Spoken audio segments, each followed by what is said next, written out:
Loyola Café.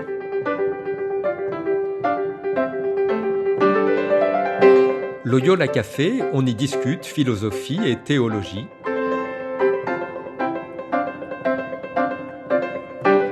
C'est là que chaque semaine, Isabelle et Parnell dialoguent avec un enseignant des facultés Loyola Paris, le temps d'un café. L'émission d'aujourd'hui est animée par Isabelle de la Garandrie.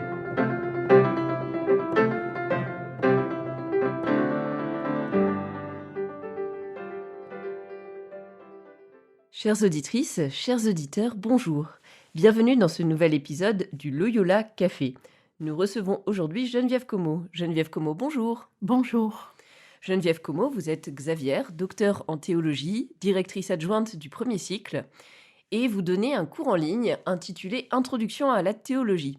Alors on parle souvent de théologie dans ce podcast, c'est vrai, mais peut-être que nous n'en interrogeons pas assez les fondements. Donc merci de vous rendre disponible pour essayer justement de se poser la question, qu'est-ce que la théologie, somme toute ? Alors vous commencez votre cours en disant que la foi est une expérience. Que faites-vous donc du contenu de la foi ? Alors je dirais que la foi, c'est une expérience de rencontre avec le Christ. Donc l'expérience, c'est pas quelque chose de, de vaporeux, sans contenu. C'est la rencontre avec le Christ, ce qui suppose bien sûr tout ce qu'est la personne du Christ, et puis les évangiles qui nous en parlent, et puis la foi de l'Église qui a développé cela. Le contenu n'est pas du tout absent, mais je dirais que on y entre par la porte de l'expérience, de la rencontre, de ce que ça nous fait vivre. C'est comme ça que j'aime bien présenter les choses. Et puis de l'expérience d'engagement, à quoi le fait d'être chrétien nous appelle. Euh, voilà. Ce à quoi être chrétien nous appelle. Oui, mais en même temps, dans le monde d'aujourd'hui, la foi chrétienne semble quand même être un petit peu en crise. Alors, pourquoi et comment, malgré tout, dans ce cadre-là, rendre compte de notre foi ? Oui, la foi chrétienne est en crise, de plusieurs manières et pour plusieurs raisons. On peut penser à la crise des abus dont on a beaucoup parlé ces derniers temps, mais aussi à la crise de la transmission, qui est une crise plus générale, qui ne concerne pas seulement la transmission de la foi, qui touche un peu toute la société. D'où justement l'importance de permettre aux personnes de faire une expérience de rencontre avec le Dieu vivant, parce qu'on ne va pas leur transmettre la foi de l'extérieur en quelque sorte, mais c'est ces personnes qui vont faire, ou ne pas faire, mais en tout cas elles-mêmes, l'expérience de la rencontre avec le Dieu vivant. Et donc dans ce sens-là, la foi chrétienne a quelque chose de fragile, parce que, une expérience de rencontre, ça ne se décrète pas a priori, et puis c'est toujours à renouveler. Et donc aujourd'hui, nous n'avons plus, une structure sociétale qui assied bien l'Église dans notre société contemporaine, et cette expérience de rencontre se retrouve un peu à main nue, mais comme il y a quand même des personnes qui continuent à frapper à la porte de l'Église, je crois que cette expérience parle encore, que la Bible parle encore. La parole de Dieu est toujours efficace. Quelque chose de fragile et en même temps, on entend une grande confiance dans ce que vous dites. Pour en venir à la question de la théologie à proprement parler, vous la présentez comme un dialogue entre la foi et l'expérience. Est-ce que vous pourriez nous en dire un peu plus ? Oui, l'expérience humaine dans toutes ses dimensions, elle est concernée par la foi, et la foi chrétienne s'intéresse à toutes les dimensions de l'expérience humaine. Voilà, donc c'est cette rencontre-là où il ne faudrait pas non plus que la foi apparaisse comme la réponse à nos questions, qui viendrait mettre fin à nos questions, parce que ce n'est pas vraiment le cas. Et puis la foi chrétienne est beaucoup plus qu'une réponse à des questions, mais en tout cas, elle prend en compte euh, tous les aspects de l'expérience humaine, aussi bien les aspects un peu négatifs, de faiblesse, de maladie, de mort, que les aspects positifs de bonheur, de joie, d'amour. Voilà, tous ces aspects-là sont concernés par la foi et plusieurs théologiens, d'ailleurs, ont bâti leurs travaux sur ce type de rencontre entre la foi et la diversité des expériences humaines, parfois même jusqu'à dire que euh, il peut y avoir des expériences de personnes qui ne connaissent pas bien l'Évangile et l'Église, mais qui ont l'expérience de se mettre au service des autres. Et peut-être que l'Esprit Saint commence déjà à toucher leur cœur, on ne sait pas. Des choses qui nous dépassent.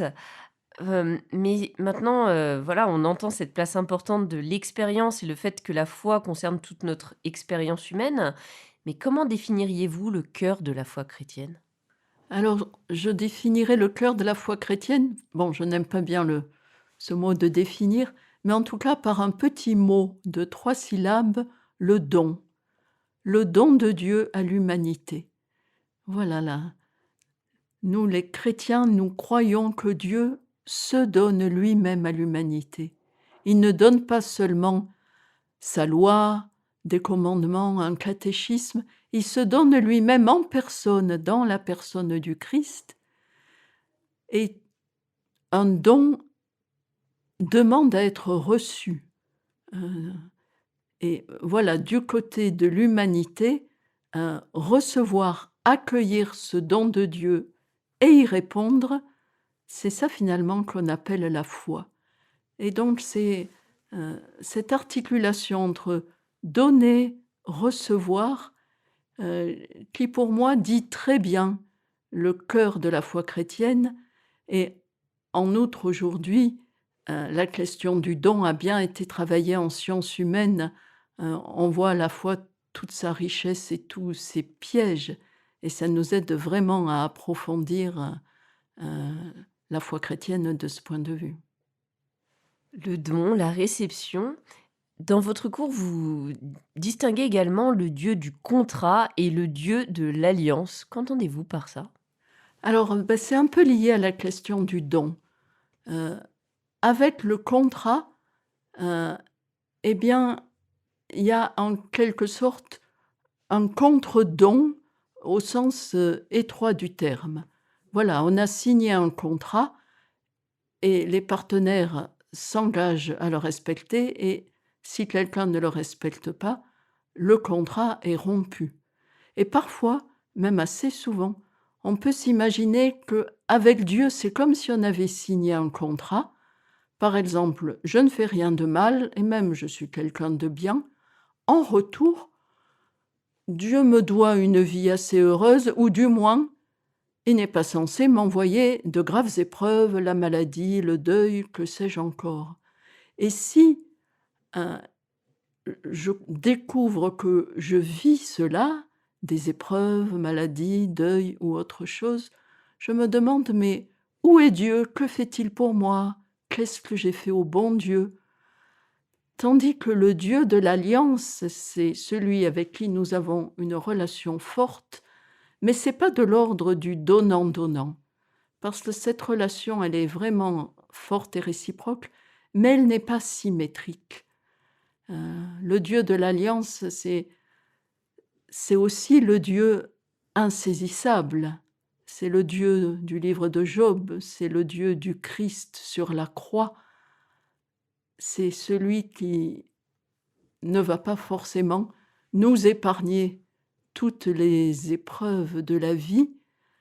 Ça ne veut pas dire que je n'ai pas une relation de don et de réponse avec lui, mais c'est pas sur le mode donnant-donnant, quoi. Voilà, c'est à la fois plus profond et plus énigmatique. Dans cette alliance avec Dieu, quel est le rôle de la foi finalement? Alors la foi, elle est bien sûr notre réponse au don de l'alliance avec Dieu, mais la foi est aussi un don de Dieu, c'est pas quelque chose qu'on se procure à soi-même. Et ce don de Dieu qu'est la foi, la Bible en parle souvent en termes de lumière. Et le pape François, dans son premier texte, La lumière de la foi, reprend cette image-là. La foi, c'est comme une petite lumière qui éclaire notre route.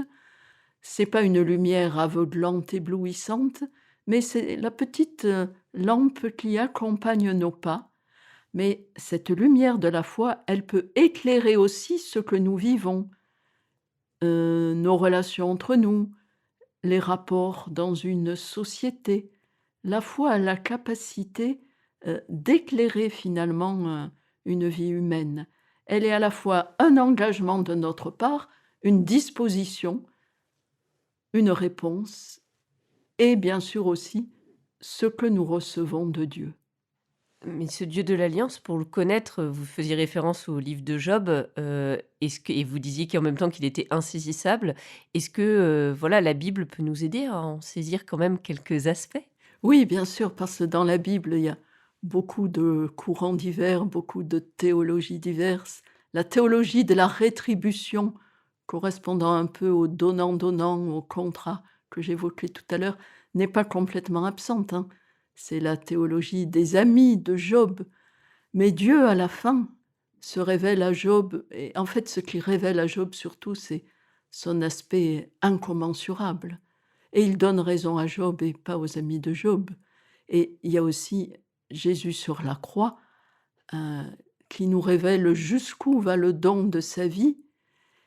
Et la résurrection de Jésus, c'est de la part du Père une manière de valider que, oui, la manière de vivre et de mourir de Jésus est la bonne. C'est ça la vraie vie. Donc voilà ce que nous apprend la Bible, que même à travers les épreuves, la passion, la mort, Dieu révèle le chemin de la vraie vie. Vous parlez également de la révélation justement de Dieu dans votre cours. Qu'est-ce que c'est? Alors révélation, il y a peut-être un aspect de connaissance, mais c'est surtout, comme le dit le Concile Vatican II, une amitié, c'est-à-dire ce que Dieu révèle, c'est la relation d'amitié qu'il veut instaurer avec nous, l'humanité. C'est pour cela, je disais tout à l'heure, il ne nous donne pas seulement une loi, des commandements, un catéchisme, mais il se donne lui-même personnellement. Voilà, il révèle qui il est, tout en demeurant bien sûr le Dieu caché et mystérieux. Il nous révèle comment nous engager à vivre avec le Christ, à la suite du Christ. C'est la révélation d'un chemin, le chemin qu'est le Christ et le chemin que notre vie chrétienne peut prendre à sa suite. La révélation d'un chemin. En même temps, ce chemin, on ne le parcourt pas seul. Donc, quid de l'Église dans tout ça? Quid des autres chrétiens? Et oui, bien sûr, c'est en communauté que Dieu nous appelle, c'est en communauté que nous recevons ce don, parce que le don de Dieu, il vient à nous par la rencontre de témoins, par des lectures, par la lecture de la Bible, mais la lecture de la Bible, elle nous vient toujours par d'autres, d'où l'importance de la médiation de l'Église. Médiation de l'Église qui nous fait connaître le don de Dieu et qui est là pour permettre cette rencontre entre Dieu et l'humanité. Au fond, la mission de l'Église, c'est d'être au service de la relation entre Dieu et l'humanité. Nous approchons de la fin de ce podcast. Un mot de la fin, Geneviève Como? Pas de théologie sans Bible et pas de théologie sans une vie intérieure, peut-être une vie de prière, pas de théologie non plus sans une vie engagée à la suite du Christ, avec d'autres et pour d'autres. Merci beaucoup, Geneviève Como. Et quant à nous, chères auditrices, chers auditeurs, à bientôt pour un nouvel épisode du Loyola Café. Au revoir.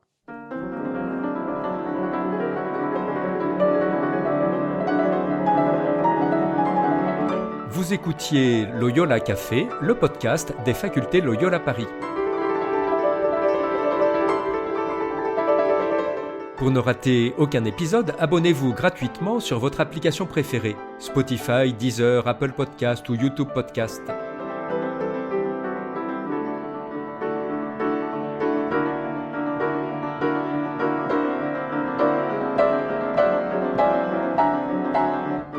Et sur notre site internet www.loyolaparis.fr, découvrez l'ensemble de nos cours et conférences en philosophie et théologie.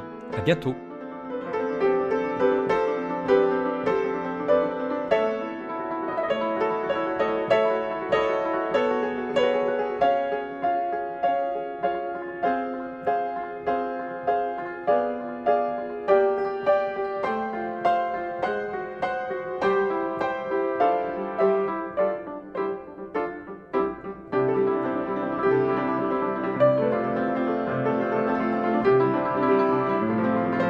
Thank you.